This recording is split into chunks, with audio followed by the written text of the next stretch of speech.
አንተ ወንድ ልጅ ታመልካለህ ስትል ወንድ ልጅ ታመልካለህ? ኖርማሊ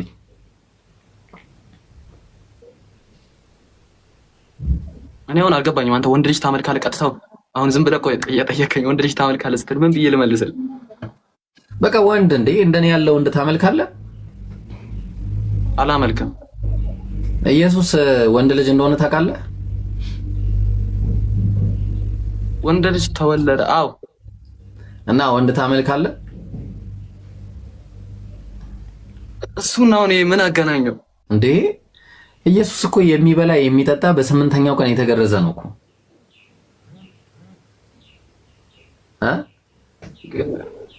እንዴት ነው ወንድ እዛ ጋር አሁን ልክ ነህ እኮ። ስለዚህ ወንድ ልጅ እንዴት ይመለካል? ወንድ ልጅ ፍጡር ነው፣ ያስገኘው አለ። ተግባባን? ስጋ ፍጡር ነው፣ ማንነት ፍጡር ነው። አሁን በቃ አምላክ ከአምላክ ሲጀምር አምላክን ያየ ማንም የለም። ኢየሱስ ፍጡር ነው።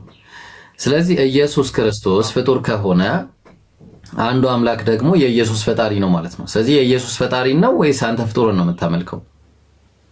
እኔ ፈጣሪውን በቃ ስለዚህ ኢየሱስ አምላክ አለመሆኑን ከዚህ ወቅልኝ። እሺ ኢየሱስ አምላክ አይደለም፣ ምክንያቱም ኢየሱስ ወንድ ልጅ ነው። ለዛ ነው ኢየሱስ ስለራሱ ሲናገር ከአምላክ እየሰማው የነገርኳችሁን ሰው አለ። ስለራሱ ምን አለ? ሰው ነኝ አለ ኢየሱስ። ተግባባን? ሰው ነኝ አለ። ስለዚህ አንተ ሰው አታመልክም። አንደኛ ጢሞቴዎስ 2:5 ላይ አንድ አምላክ አለና በአምላክና በሰው መካከል ያለ መካከለኛ አንድ አለ፣ እሱም ሰው ነው አለ። በቃ ክርስቶስ ኢየሱስ ነው ሰው። ስለዚህ በአጭሩ ምን ልልህ ፈልጌ ነው? እሺ አምላክ አለው ብለህ ታምናለህ ቢናዬ? አምላክ አለው ብዬ አላምንም። በጣም ጥሩ። ኢየሱስ ግን አምላክ አለኝ ይላል። ወደ አምላኬና ወደ አምላካችሁ ይላል። አምላኬ ይላል። ስለዚህ አምላኬ ካለ ሌላ አምላክ አለ። በቃ እኛ የምናውቀው ያኛውን ነው ማለት ነው። ተግባባን? ኢየሱስ ሲጀመር ከራሱ ምንም ማድረግ የማይችል ሰው ነው። እኔ ከራሴ አንዳች ላደርግ አይቻለኝም ማለት። ስለዚህ አንተ አሁን በቃ መሸሽ ነው ያለብህ ከዚህ። ምንድነው ከአንድ አምላክ ውጪ የሚመለክበት ሰዎች ወንድ ልጅ ምናምን የሚመለክበትን ሁኔታ ትተህ አንድ አምላክን በብቸኝነት በቃ ምንም ያ በአንድነቱ ላይ ሁለትነት የሌለበት፣ በጌትነቱ ላይ ባርነት የሌለበት፣ በመለኮትነቱ ላይ ሰውነት የሌለበት፣ በኃያልነቱ ላይ ድክመት የሌለበት፣ በሕያውነቱ ላይ ሞት የሌለበት አለ አንድ አምላክ። ተግባባን? እየሰማኝ ነው አቢና? አዎ። ያንን አምላክ አምልክ ነው በቃ ምለኔ።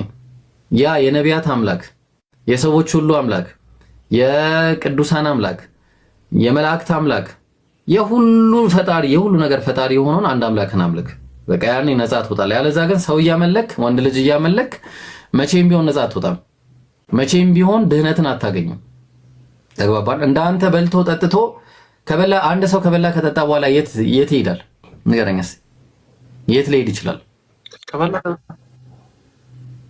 የት ይሄዳል? ከበላ ከጠጣ በኋላ ምን ስራ ካለው ይሰራል። አይ ቤት ይመጣል። ምግብ እኮ ለሁለት ይከፈላል። ትልቁ አንጀትና ትንሹ አንጀት አለ አይደለ? ከፊሉ ሰውነት ይሆናል፣ ከፊሉ ደግሞ ዌስት ነው አይደለ? ዌስት ለማራገፍ የት ይሄዳል? የሰው ልጅ ሽንት ቤት ይሄዳል።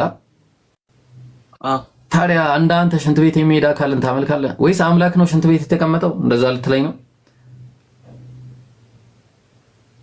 አንተ አሁን ኢየሱስ አምላክ አይደለም እያልክ ነው አይደል? ቀጥታ የለም እኮ ነው በቃ ጭራሽ ባይብል ላይም የለም። ኢየሱስ አምላክ ነው ስልህ የጸጋ አምላክ ነው። ልክ እንደ ሙሴ ማለት ነው። ሙሴም አምላክ ነው። ለምሳሌ የእግዚአብሔር ቃል የመጣላቸው ሁሉ አምላክ ናቸው። ግን አሁን ችግሩ ምንድነው? ኢየሱስ የባህሪ አምላክ አይደለም ነው በቃ ገባ? ስለዚህ አሁን አንተ ስታስበው አምላክ እንዳንተ በልቶ ጠጥቶ ሽንት ቤት ይሄዳል ብለህ ታምናለህ? አሁን አንተ እሺ ምን አይነት ምን ብዬ ልመልስልህ? እኔ እንደዚህ አላስብም። እሺ እኮ ለዛ እኮ ነው በቃ አምላክ እንደዚህ አይነት ለሱ የወደቀ ባህሪያቶች የሉትም። ተግባባን? ስለዚህ አምላክ ከአንድ አምላክ ውጪ የለም ልልህ ፈልጌ ነው። ነብዩ መሐመድን ታውቃቸዋለህ? ሰለላሁ ዐለይሂ ወሰለም። አላውቃቸውም። እስልምና ምን ያህል እውቀት አለ ስለ እስልምና? እኔ እስልምና እስካሁን ምንም አላየሁም እስካሁን ድረስ። እኛ ኢየሱስ ነብይ ነው ብለን እንደምንቀበል ታውቃለህ? ነብይ ስትለውን አገልጋይ እንደማለት። ልክ ባይብል ላይ በተጠቀሰው መሰረት ኢየሱስ ሰው ነው ነብይ ነው ብለን እንደምንቀበል ታምናለህ? እሺ ማርያም እዚህ በፊት አንዴም ማርያምንም በተመሳሳይ በድንግልና ኢየሱስን እንደወለደችውም እናምናለን እኛ። ተግባባን? አምላክ እነ አብርሃም እነ ይስሐቅ እነ ያዕቆብ እነ ዮሴፍ እነ ዳዊት እነ ሰለሞን እነ ሙሴን እነ ኢየሱስን እነ ነብዩ መሐመድን እነዚህን ሁሉ የላከ አንድ አምላክ አለ ብለን ነው እኛ የምናምነው። ያ አንዱ አምላክ ደግሞ እሱ ብቻ ነው አምላክ፣ ከሱ ጋር ሌላ አምላክ የለም ብለን እናምናለን።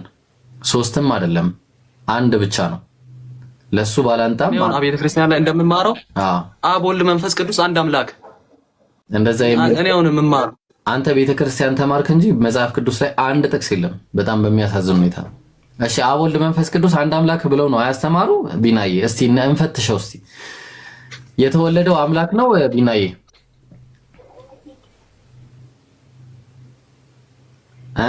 የተወለደው አምላክ ነው? ምን አልከኝ? የተወለደው አምላክ ነው ቢና?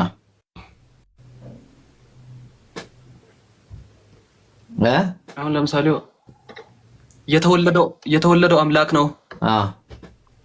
አሁን ኢየሱስ አምላክ ነው ልት አረ የተወለደው አምላክ ነው ወይ? ለኛ ኃጢአትሽ ከተሰቀለ በኋላ ወዴት ነው ሄደው? እሺ ያልተሰቀለ አምላክ አለ? እሺ እኔም ልጠይቅ፣ ለኛ ኃጢአት ከተሰቀለ በኋላ ወዴት ነው ሄደው? ቆይ ያልተሰቀለስ አምላክ አለ? ያልተሰቀለ አምላክ እኔ አሁን አባትና ልጅ እንዳሉ አሁን እኔ እንደምማረው እንዳሁኑ እኔ ከትውልዴም እንደተማርኩት ከሆነ አባትና ልጅ እንዳለ ነው። አሁን ቤትም ምናምን አምላክ እሺ አምላክ አባት ብቻ ነው ወይስ ልጅም ነው?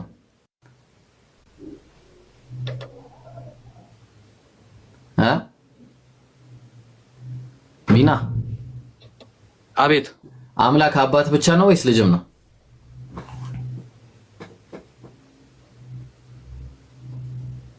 አባትም ነው ልጅም ነው። ስለዚህ አብ አባትም ልጅም ነው ወይስ አባት ብቻ ነው?